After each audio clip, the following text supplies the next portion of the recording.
We are constantly told what to think and not how to think. There is a very easy way out of this slave mentality we have been taught, and it is called logic. You might have heard of something called a classical education. A classical education is created on the firm foundation of the trivium: grammar, logic, and rhetoric. Grammar is the observation of symbols or situations. Logic is using reason to understand what is the most likely outcome and how to best position yourself for that outcome. Rhetoric is the ability to relate to others what you observed, how you logically thought about it, and to be able to defend your conclusions to others questioning your ideas. The most dangerous man to any government is a man who is able to think things out for himself without regard to prevailing superstitions or taboos. H.L. Mencken. This trivium was the basis for all other education. If you were able to process information through the trivium, you could learn anything, and more importantly, you would love learning. Did you ever wonder why our founding fathers were able to speak multiple languages and to excel in vastly different areas like architecture and philosophy? It is because they had a strong foundation in the trivium. Since these men loved learning, they did not ever stop learning. They continued to read and study up until their final days. This classical education led to a fertile ground of educational thought that gave rise to the American society that threw off the shackles of a collectivist tyranny for the simple principle of life, liberty, and the pursuit of happiness. Children are innately curious, and they use their logic to understand how the world works. The reason why kids are constantly into everything is that they're learning how things work. Over time, they learn that if they drop a glass, it will break. If you ever wonder why your kid's depressed at school, it is probably because they know that they're being indoctrinated into being a slave, and on some level, they know it. If you wonder why your kids don't like you, it's not because they don't really like you. They just don't want to end up like you. Dead-end job, poor relationships, poor money situation. In our society, we are taught to hate education and avoid it after school. Our society makes it real easy to be ignorant and even subsidizes the behavior. What luck for rulers that men do not logically think. Adolf Hitler. This three-step process is vastly different from the input-output process of our current education system. That key step of logical thought is totally devoid in our educational system. If we were taught logic, we would cause all sorts of problems for a system that relies on blind obedience to orders. When I was in the Marine Corps, they were very bold in their indoctrination process of me. They wanted instant and willing obedience to orders. But our schools, our corporations, and governments can't be so bold, so they just want you to be a quote-unquote team player. Between stimulus and response, there is a space, and that space is your freedom. Viktor Frankl. While this logical thought is bad for a collectivist system, it is the key to happiness and success for an individual. Using logic allows the individual to rationally and unemotionally process what is being presented to them. There they can determine what is being presented to them, if it's good for them, and how best to react to this new idea. Logic breaks the slave mentality of do what you're told. When we have logic, we are able to question what we are told, and more importantly, reject those who are shown to be liars. If we blindly accept everything we are told, we are led around by the nose by people who do think for themselves. When we think for ourselves, we can get ahead of the curve and become independent of a world gone mad.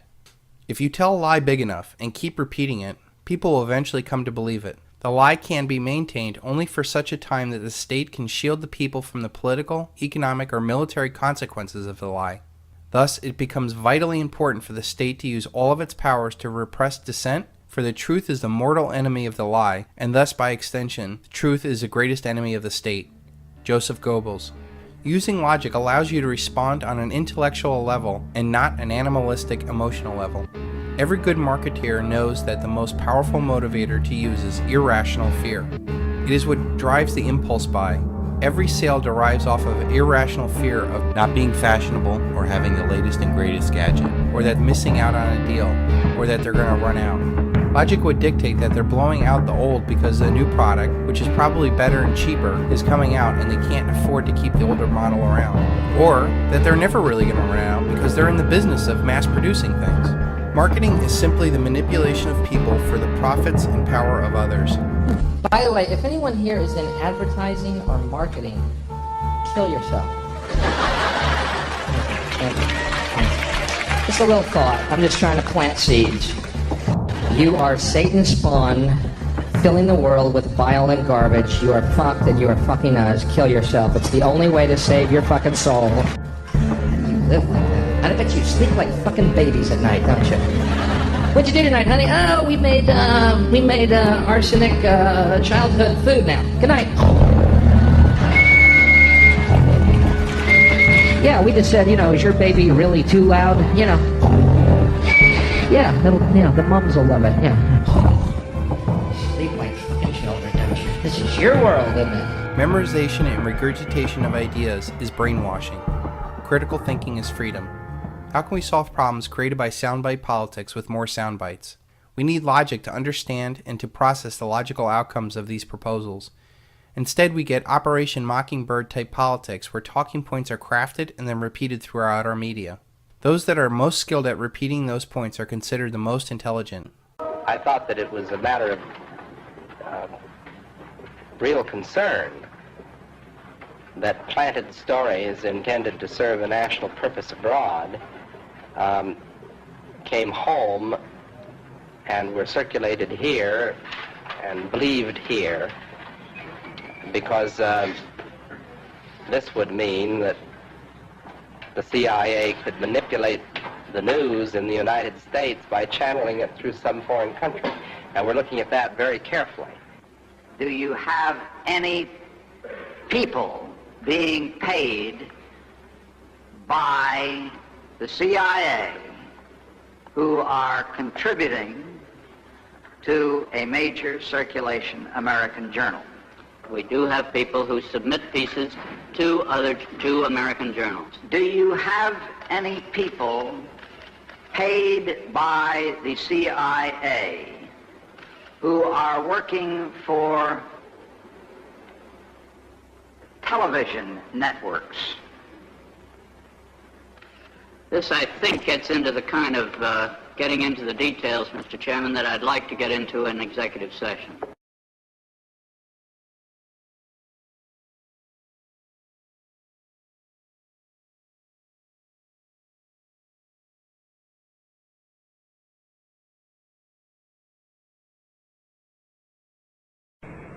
The slave mentality revolves around a two-step thinking process, input and output. The trivium revolves around the three-step process, input, processing, and output. The processing of information is our freedom, and the elites seek to corrupt our input through secrecy and censorship. They seek to limit your freedom of processing ideas by either force or distraction, but ultimately, we cannot be allowed to make the same decision the elite would make if presented with the same set of facts.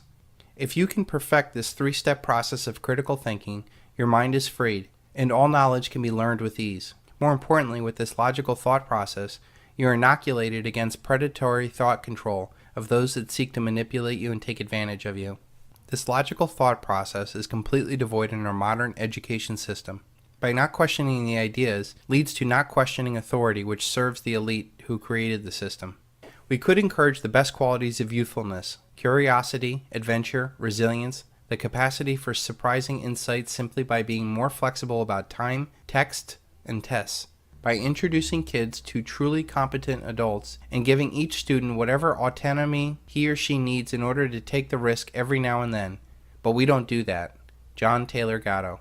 This trivium thought process of logical thought feeds naturally into humans' innate curiosity. Once fully grasped, learning becomes addictive and almost insatiable. You can literally feel your brain growing and firing faster. Your world becomes less scary because you are confident that you can overcome any challenge. The elite that control our paradigm do not want critically thinking humans that would question their world and ultimately question them in the systems of control.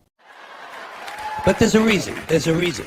There's a reason for this. There's a reason education sucks, and it's the same reason that it will never, ever, ever be fixed. It's never going to get any better. Don't look for it. Be happy with what you got. Because the owners of this country don't want that.